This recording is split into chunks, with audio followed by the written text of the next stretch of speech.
Chào mừng anh chị em quay trở lại với kênh của mình ngày hôm nay. Kính thưa anh chị em, ngày hôm nay thì mình muốn tâm sự về cái vấn đề à, về quyền con người cơ bản của con người ở vùng Tây Nguyên Trung Phần của Việt Nam. Hiện tại bây giờ thì như anh chị cũng đã biết rằng hiện tại công an chính quyền Đảng Cộng sản Việt Nam bên Việt Nam họ chửi chúng tôi ở bên Thái rất là nhiều. Trong khi đó thì họ còn ham dọa muốn bắt, sau đó là muốn tống vào tù. Ngoài điều đó, họ còn nói là muốn thúc đẩy cái chính quyền Thái Lan, muốn bắt trục xuất, sau đó là bỏ vào trong tù. Đó. Như quý vị cũng đã biết, tình trạng hiện tại bây giờ nhiều người đang gây xôn xao làm nick giả để gây chia rẽ khối đoàn kết, cũng như là để gây kích động lẫn nhau để chửi nhau. Cụ thể hiện tại như nick rất là nhiều, ví dụ trong thực tế thì có Sarik, Rahlan Hồng Phương, rồi Nhoan Siêu, rồi tùm la hết. Hiện tại còn một số về cái vấn đề như ngày hôm qua thì tôi cũng đã cập nhật đến cho mọi người nghe về phần làm giả danh nick bạn của tôi ở Thái Lan.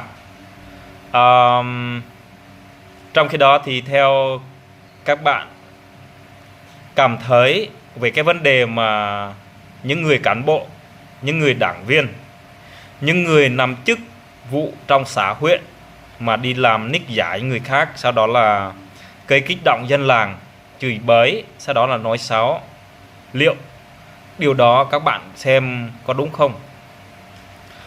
Còn ở đây thì tôi muốn nói cập nhật về cái vấn đề mà nhiều công an chính quyền Đảng Cộng sản Việt Nam nói rằng là chúng tôi là phản động, là khủng bố.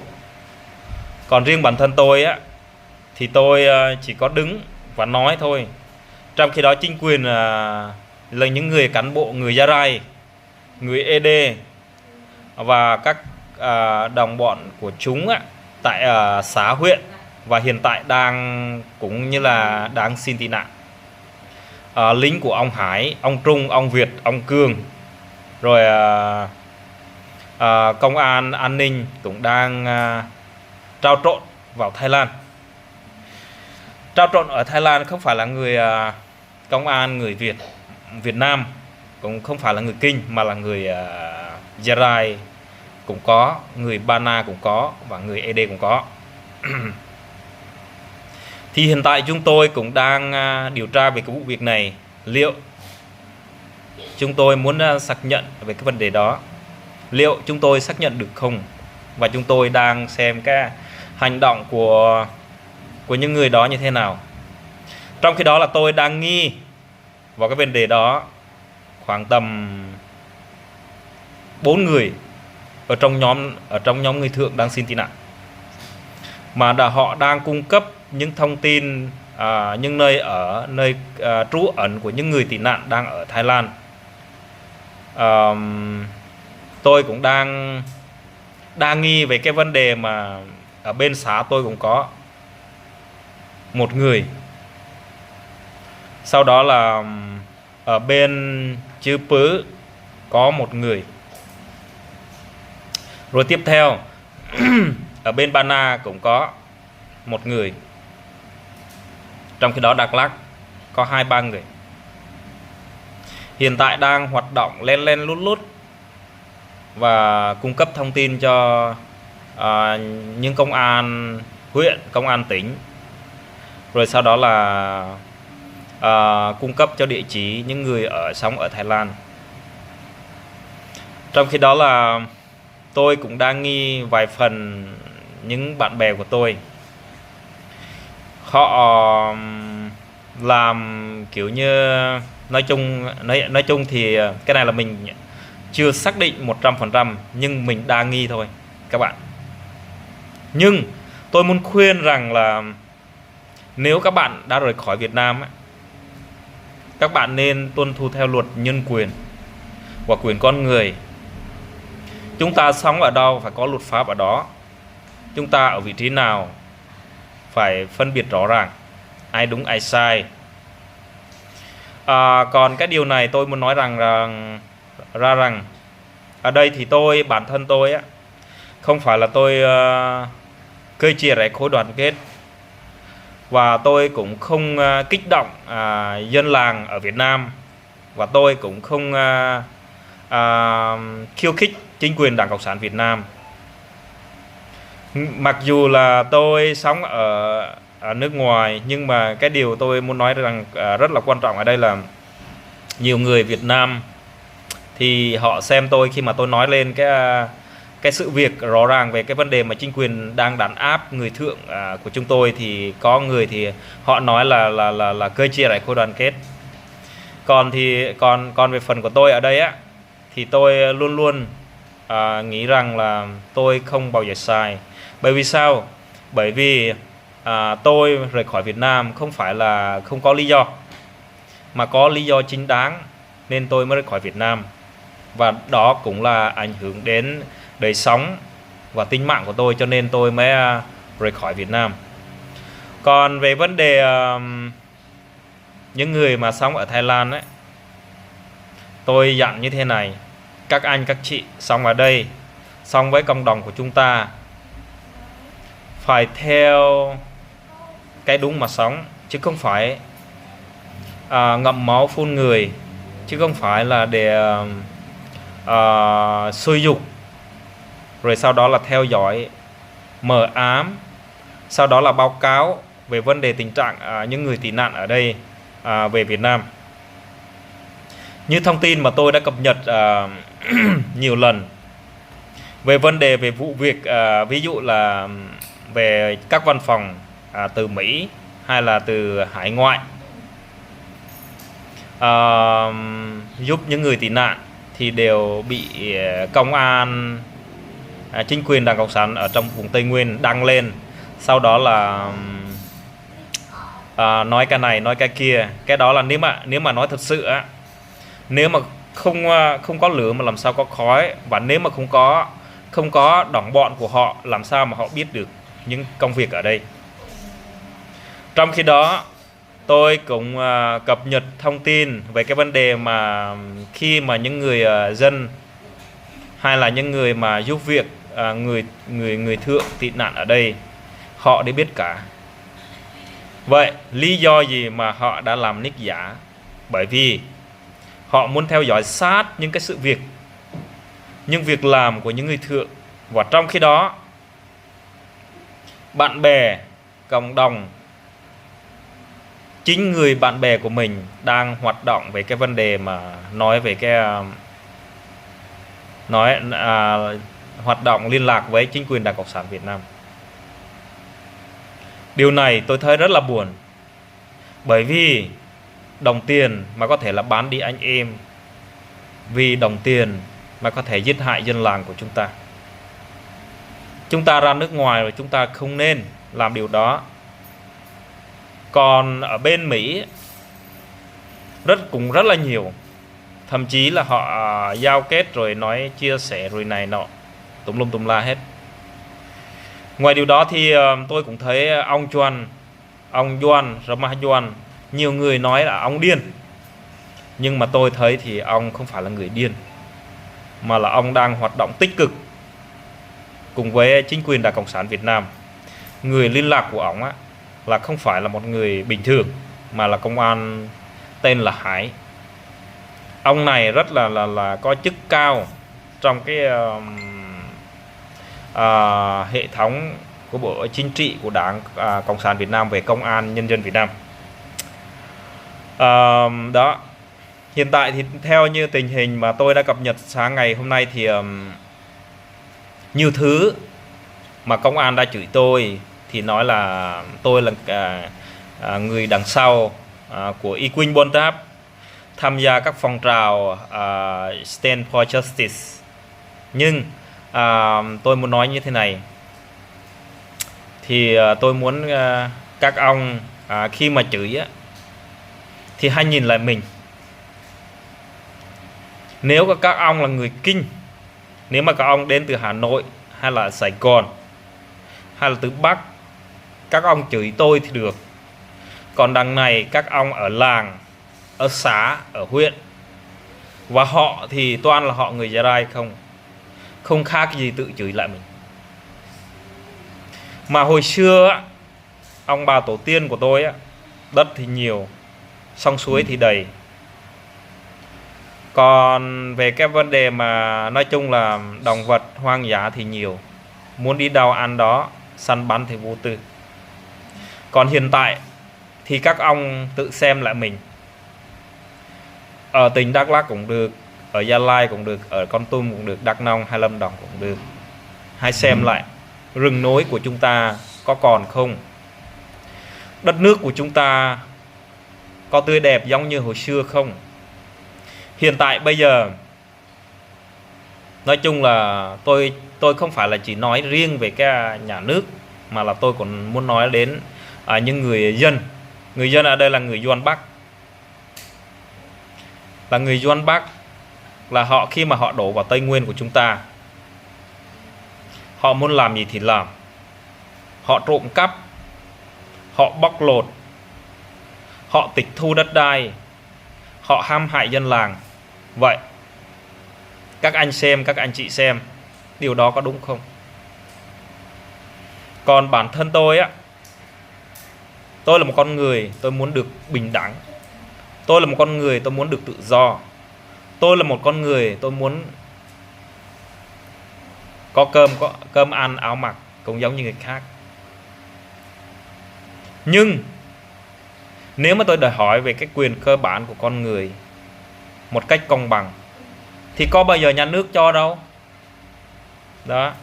Nói về tôn giáo, hiện tại bây giờ tôn giáo thì không có chưa bao giờ, nói chung là chưa bao giờ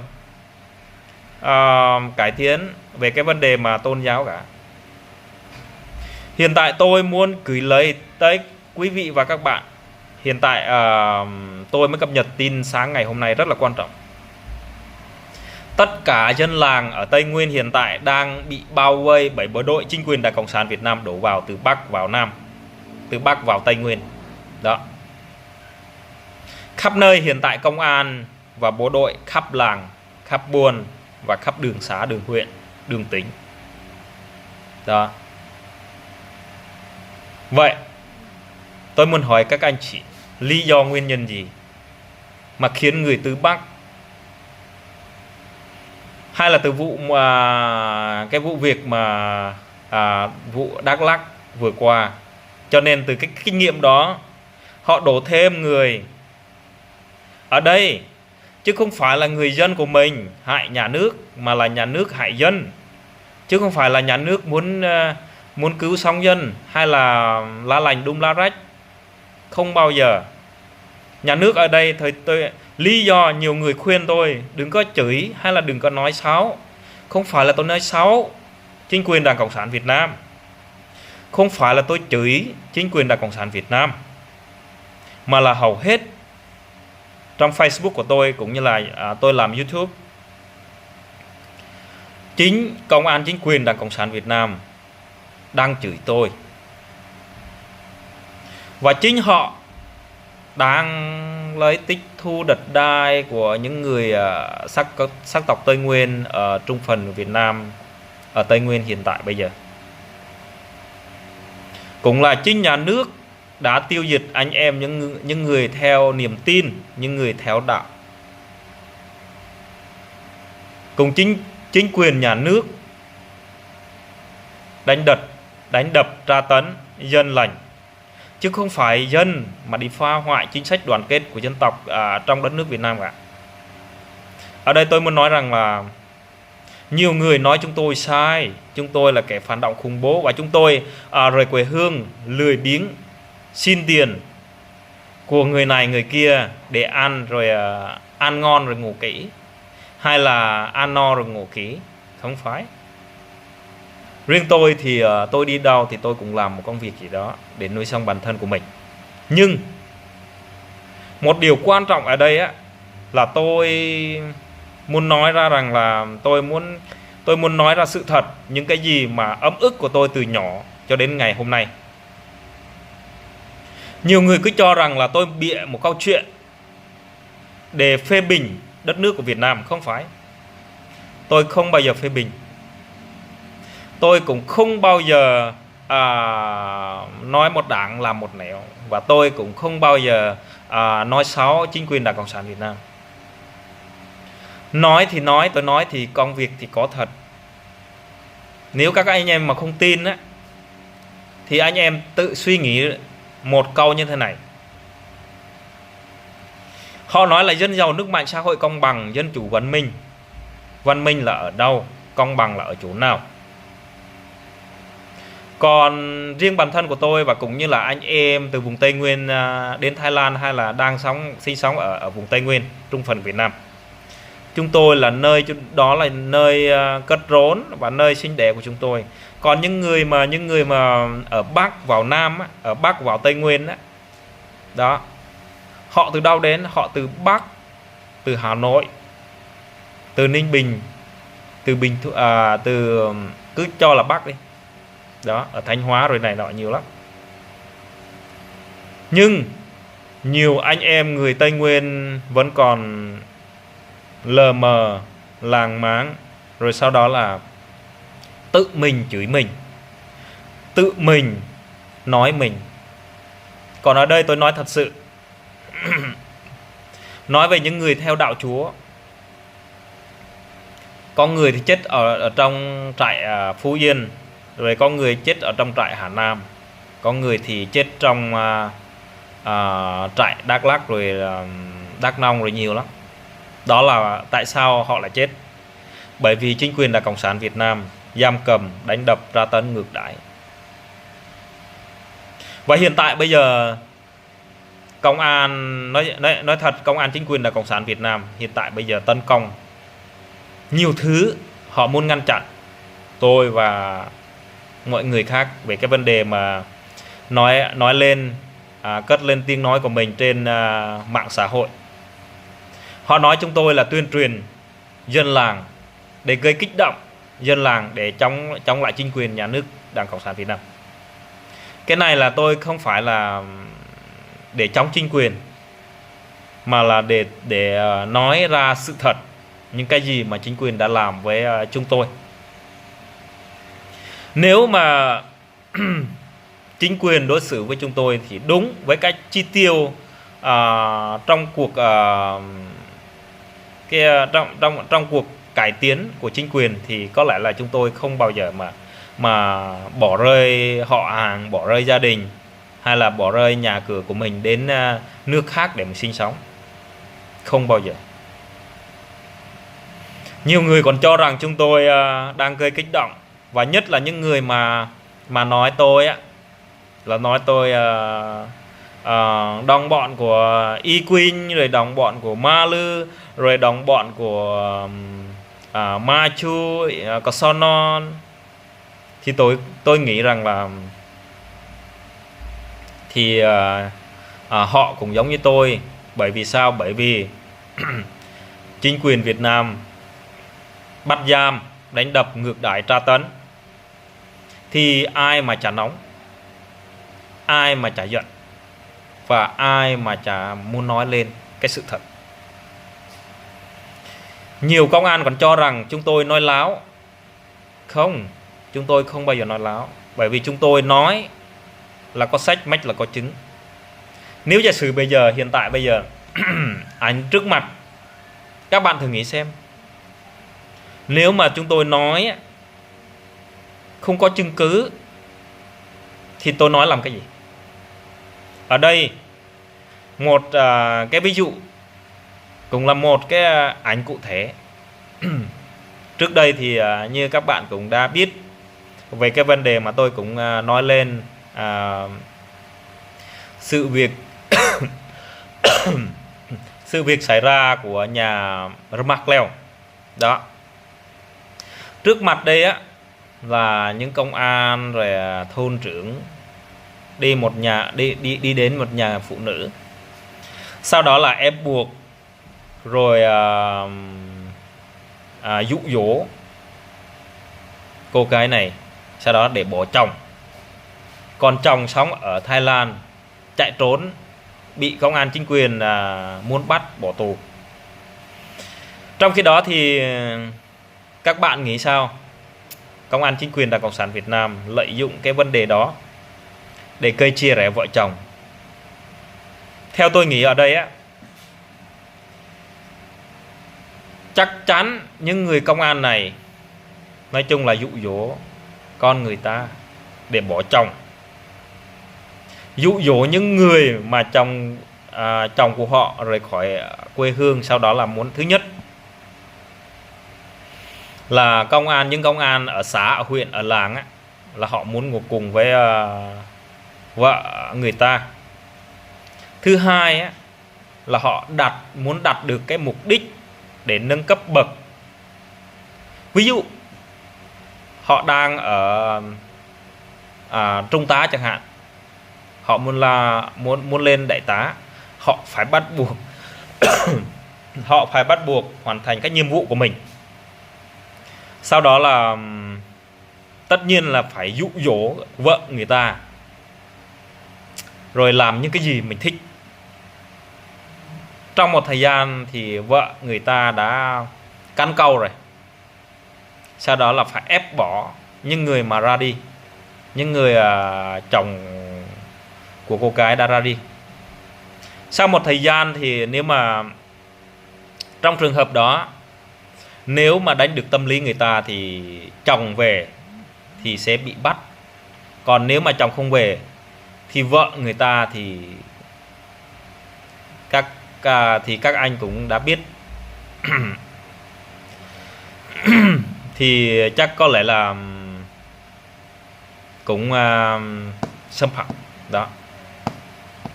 Ở đây thì nhiều thứ xảy ra lắm các bạn. Hiện tại nói chung là nghe một tin rất là buồn, bởi vì chính quyền Việt Nam hiện tại đang cử những bộ đội, cử những cán bộ từ Bắc vào Nam, vào vùng Tây Nguyên Trung Phần của Việt Nam. Hiện tại bây giờ là mỗi xã thì cử đến 10 người công an chuyên nghiệp, sau đó là cử đến bộ đội khắp dân làng để bảo vệ người dân, sợ những người mà ở Thái, ở Mỹ về đó. Những người này nói chung là nhà nước hiện tại bây giờ có tật giật mình. Có ai mà ngu mà đi về, hoặc là cầm dao, cầm rựa, rồi cầm súng mà đi như là trứng mà đi chọi đá đó. Có ai mà đi cho mà những người cán bộ giết đâu. Tôi thì tôi nói cái ấm ức của tôi. Bởi vì nhiều thứ các bạn không hiểu. Nhiều người còn chửi bới rồi chửi cha rồi mẹ rồi tét sau tét mo, rồi sau đó là chửi ma lư, chửi này nọ. Nhưng người đó là nói chung là những người chỉ biết lợi cho bản thân, chứ không phải là lợi cho cộng đồng hay là lợi cho ai cả, chỉ biết là cuộc sống của mình. Nhưng trong khi đó là những cán bộ đảng viên mà học thức thì nói chung cũng được, nhưng mà tại vì mất đạo đức cho nên là xem thì những cán bộ và những cán bộ đó thì không có ra cái gì. Nếu anh em mà nghĩ rằng là tôi nói sai thì các anh em cứ nhìn vào trong hình này. Nếu các bạn ở Đắk Lắk, ở đâu đó mất một miếng đất thì các bạn nghĩ như thế nào? Nếu các bạn giả sử đi, tôi không cho chắc chắn rằng là các bạn phải mất, nhưng tôi nói điều này là nói sự thật. Nếu các bạn một ví dụ nhỏ nhỏ, các bạn có người yêu thì người Kinh nó tan tỉnh, sau đó là cướp đi, các bạn nghĩ như thế nào? Chắc có lẽ là các bạn phải giận, và đau đớn đùng đùng trong lòng của mình. Trong khi đó chưa nói về cái tài sản của các bạn. Những người không mất thì người ta vui. Còn những người mất tài sản của mình như tôi thì tôi rất là buồn. Thậm chí cái sự hận thù, cái sự đau đớn, cái sự đau khổ mãi mãi không bao giờ nguội. Đó. Chứ nói về những anh em mà mất nhiều, nói thật lòng mà nói rất là buồn. Nhiều người họ không nghĩ về cái vấn đề đó. Những người cán bộ, những người đảng viên, họ nói một đảng thì làm một nẻo thật sự. Họ chỉ biết là đảng viên là tất cả, Bác Hồ là duy nhất. Nhưng họ không hiểu dân làng mình như thế nào. Còn tôi muốn hỏi rằng là tôi không biết ở bên Đắk Lắk như thế nào, nhưng mà ở bên Gia Lai thì riêng về bên chữ C của chúng tôi á, dân đói rất là nhiều. Có sao chết. Mất đất là do mình bán, chứ không phải anh là một người trong khi đó là anh là một người đọc sách kinh thánh, nhưng mà sao mà anh nói giống như anh, không phải em chửi anh luôn á, nói ngu như con bò luôn. Tôi hỏi trước đây á, tôi muốn hỏi cả sao chết, ở lòng hồ kia ai bán? Ở lòng hồ á, ở Ayunha á, ai bán? Chúng ta bán hay là chính quyền Đảng Cộng sản Việt Nam tịch thu? Tôi hỏi anh điều đó. Nếu mà anh cho là anh giỏi nhất trong xã Hào Bông, anh làm nghề gì? Hiện tại bây giờ anh đang đi làm công ty ở Sài Gòn. Anh thì anh không có đất, anh không giàu bằng người ta. Tôi biết. Hồi trước là tôi với em của anh cũng là người bạn, và tôi xem anh cũng là một người bạn. Anh là họ Cò Sao chứ không phải là anh là họ Nguyễn. Khi mà anh nói phải lựa lời mà nói cho vừa lòng anh em. Như Cò Sao Giết ở xã Hà Bông thì tôi hỏi đất của anh hồi xưa thì anh ở đâu? Còn hiện tại anh ở vị trí nào? Anh tại sao là anh phải đi làm công ty? Hồi trước thì ở Ayunha thì đất của chúng ta thì làng Pleikkate, rồi làng Pleiring, rồi làng Pleioi, rồi làng Pleitap. Sau đó là làng Pleitilam, rồi có người Ba Na, có người trong đó là nhiều. Bò có bò, heo có heo, rồi ngựa, rồi sau đó là voi cũng có. Nhà chúng tôi có voi. Tôi nói sự với ông anh là như thế. Còn đằng này thì anh nói là mất đất do chúng mình bán. Bây giờ anh bán được bao nhiêu hecta? Tôi hỏi anh là thế. Anh có bán được 5 hecta hoặc là 10 hecta, 20 hecta không? Tôi cho một ví dụ và tôi cũng cho một cụ thể như thế này. Hiện tại anh với người Kinh đi, ai nhiều đất hơn? Và trong khi đó anh so với Hoàng Anh Gia Lai á, ai nhiều đất hơn? Anh là gì mà anh dám nói như thế? Anh là gì mà anh dám khẳng định như vậy? Anh là người gì mà anh dám nói rằng là những người mất đất là do mình bán? Anh thử hỏi làng Rin của tôi, thử hỏi làng Cà Tè, thử hỏi làng Tơ Lâm. Hóa ra là gia đình anh bán, còn tôi thì ít khi lắm. Tôi thì toàn bị tịch thu không ạ.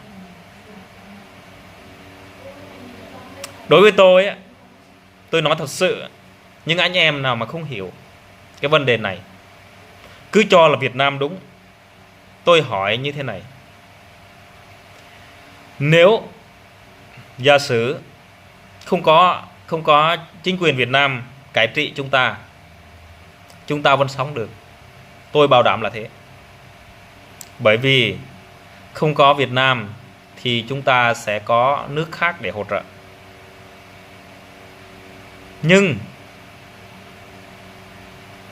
Nhưng mà tại sao các bạn nghĩ rằng là người Gia Rai mình bán đất còn hơn là nhà nước tịch thu? Tại sao các anh nói rằng là người Tây Nguyên mình bán hết đất cho người Duân? Tôi hỏi rằng như thế này, hiện tại bây giờ các anh cai trị người Việt Nam hay là người Việt hay là người dân tộc Kinh cai trị những người dân tộc Gia Lai, Ede hay là Sadang Bana? Tôi hỏi các anh như thế.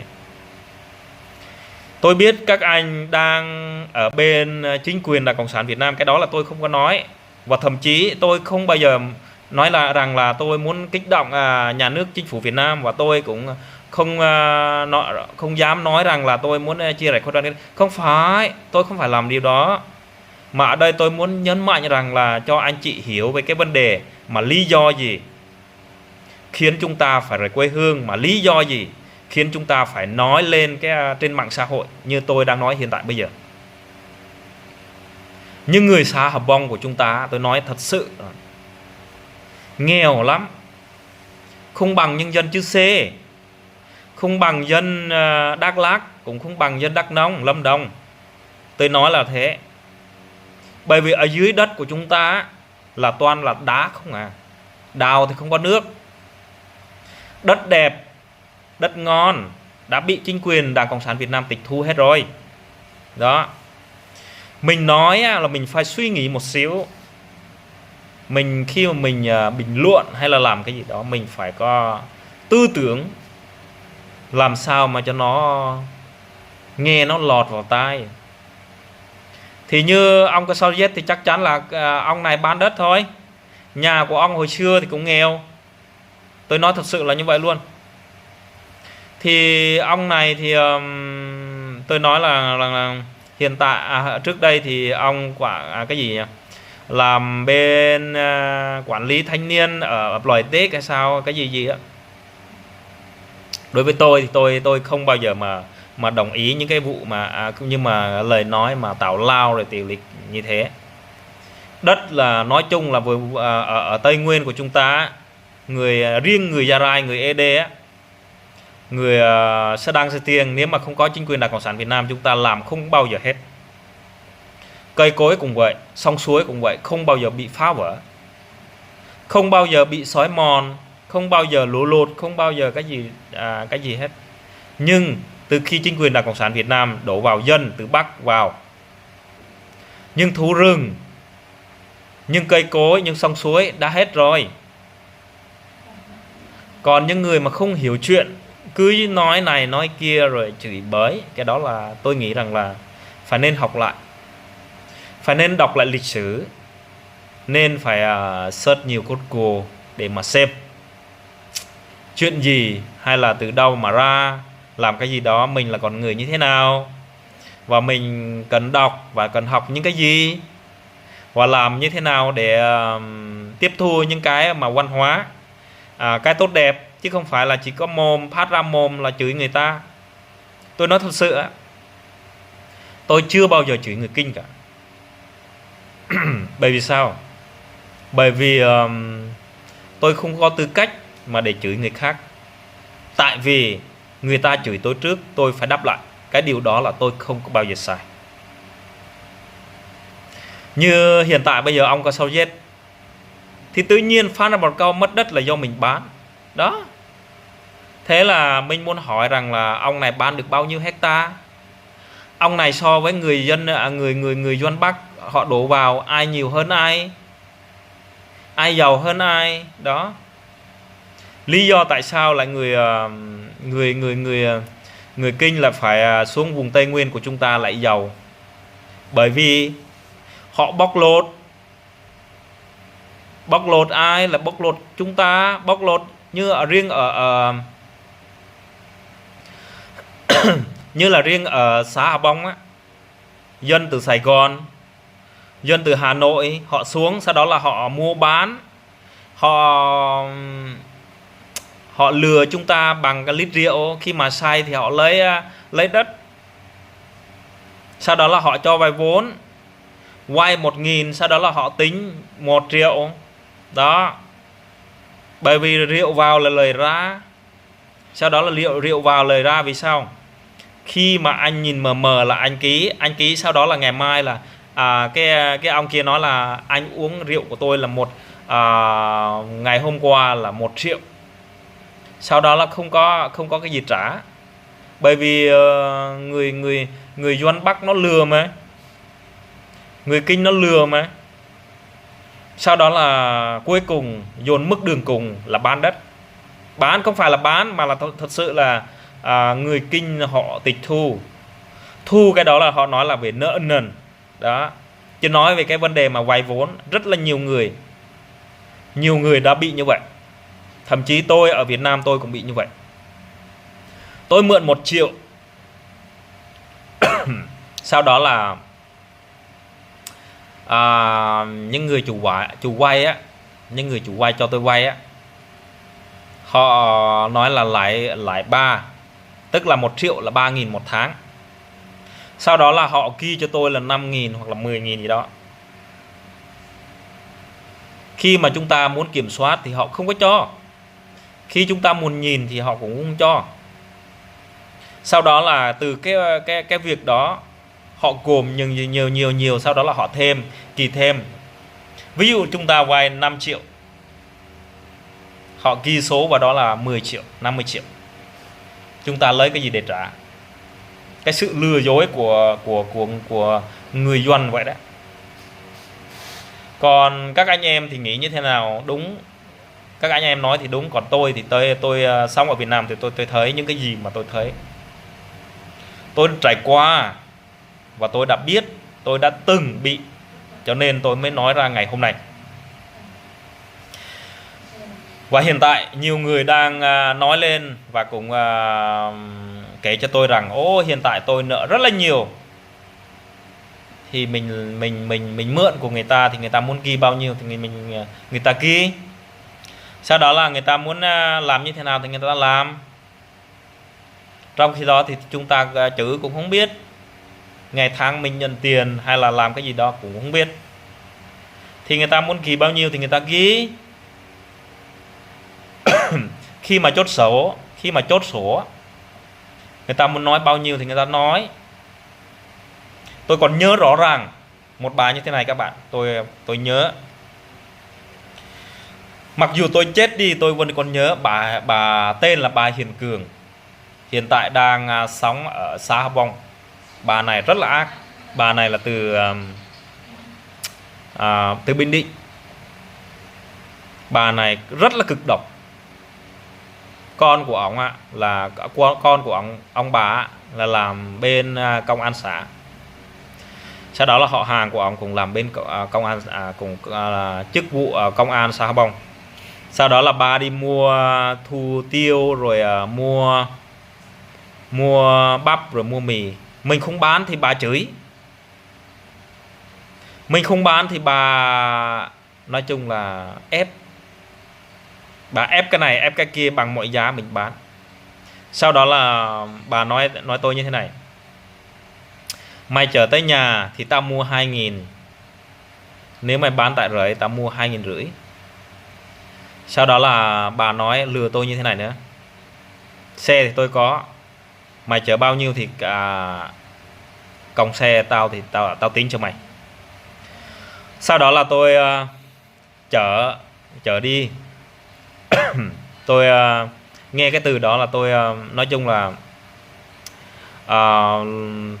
tự tin và cũng tin tưởng. Bởi vì giữa người mua và người bán thì mình nghĩ rằng là tin tưởng lẫn nhau là có thể tốt cho cả hai bên.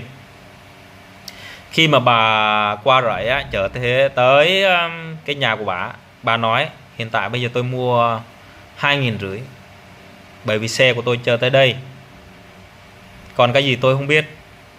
Sau đó là tôi nói hồi sáng là bà nói là nếu mà xe của bà chở tới là tính cái công thôi chứ không phải là hạ giá. Sau đó là biết không, các bạn biết bà đó làm tôi như thế nào? Bà chỉ mặt tôi như thế này luôn, chửi tôi là đồ dân tộc ngu đó, đồ dân tộc nghèo.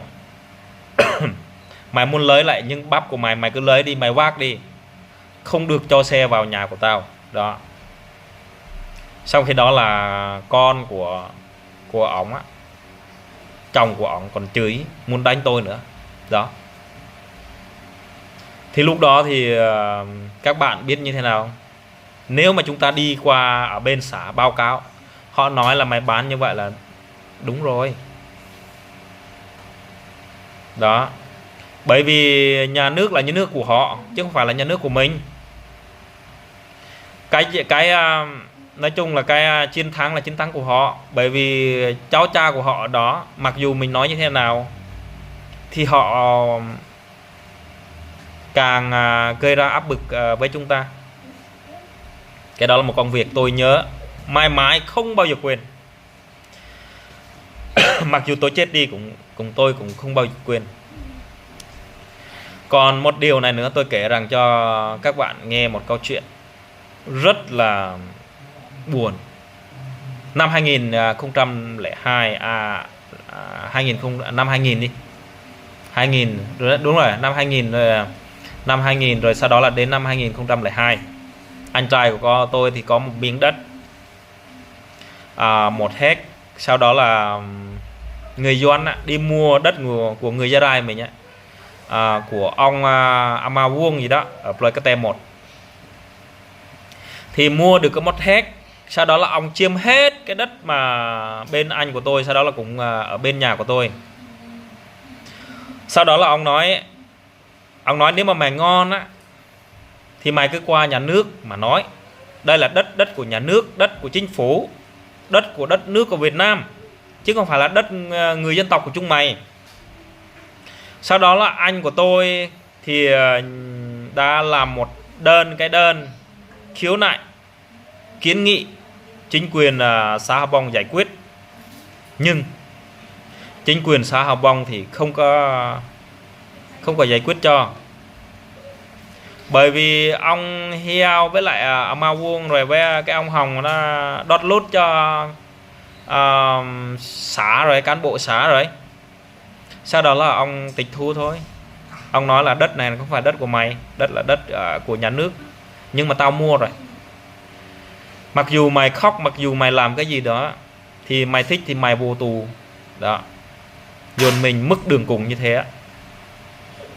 Cái đó là ở bên xã Hà Bông. Còn ở bên Ayun Hạ là đất của tôi, nói chung là đất cha mẹ của tôi, nói chung là bị tịch thu rất là nhiều. Mặc dù tôi chết đi tôi vẫn nhớ những cái câu chuyện đó. Bởi vì sự bất mãn, sự đau khổ của tôi không bao giờ không có ai hiểu. Chỉ có những người mà rời khỏi Việt Nam mới hiểu được. Còn những người mà ở Việt Nam thì không bao giờ hiểu. Bởi vì họ ở Việt Nam thì họ sợ chính quyền Đảng Cộng sản Việt Nam. Nếu mà nói ra thì bị án tù 5 năm hay là 10 năm gì đó tăng lên. Còn nếu mà tôi nói như thế này thì chính quyền lại nói tôi là kẻ phản động, khủng bố. Rồi sau đó là chia rẽ khối đoàn kết, muốn lật đổ chính quyền Đảng Cộng sản Việt Nam. Nhiều thứ lắm các bạn. Nếu các bạn nghĩ về cái vấn đề mà nếu mà ai đã từng bị đau khổ, xin làm ơn đừng có chửi bới người này người kia. Bởi vì mình chưa trải qua như họ, cho nên mình im là điều tốt nhất. Còn những người mà đã từng bị, ví dụ là hiện tại bây giờ vụ 11 tháng 6 vừa rồi thì nếu mà ai mà còn chưa biết chưa trải qua những vụ việc mà sự đau khổ, sự bất mãn hay sự đau lòng thì xin làm ơn đừng có chửi họ và đừng có nói này nói kia. Bởi vì người ta không có đường đi, người ta mới làm như vậy. Nếu mà chính phủ Việt Nam, nếu mà công an nhân dân Cộng sản Việt Nam thương dân thì chắc có lẽ là không bao giờ vụ việc đó xảy ra. Ok, mọi người thì cuộc tâm sự của tôi ngày hôm nay thì có lẽ là cũng muộn rồi. Tôi chúc các bạn anh chị em một đêm ngủ thật là ngon và Chúa ở cùng với mọi người. Cảm ơn mọi người đang xem và cũng cảm ơn mọi người đã bình luận. Nếu mọi người muốn nghe thêm câu chuyện tôi muốn chia sẻ thêm nữa thì các bạn like, chia sẻ cho các bạn của mình để hiểu một cái phần nào đó, giúp ích cho những người cộng đồng của chúng ta hiểu một câu chuyện. Mặc dù tôi nói như thế này nói thế kia, nhưng các anh chị em ở đó phải làm sao phải biết lựa lời mà nói cho vừa lòng nhau, và làm sao sống cho nó văn minh một xíu, sau đó là tốt đạo đẹp người. Mặc dù thì tôi nói như thế này nói kia, nhưng mà tôi hy vọng các bạn phải hiểu. Tôi thì tôi không phân biệt đối xử, và tôi cũng không phân biệt giàu nghèo hay là ngu dốt. Điều tôi muốn ở đây á, Công giáo hay Tin lành Đấng Christ hay là Tin lành miền Nam Việt Nam, Tin lành này tin lành kia hay là Công giáo, đạo Phật, nếu mà chúng ta sống á, chúng ta phải sống trong một hòa bình, chúng ta sống phải công bằng. Đó là cái điều chúng ta mong muốn, chứ không phải là đàn áp cái này đàn áp cái kia, rồi bị cáo buộc cái này rồi cáo buộc cái kia. Cái điều đó là chúng ta ai cũng không muốn cả. Rồi, cảm ơn quý vị và các bạn đã quan tâm và theo dõi. Xin kính chào và hẹn gặp lại.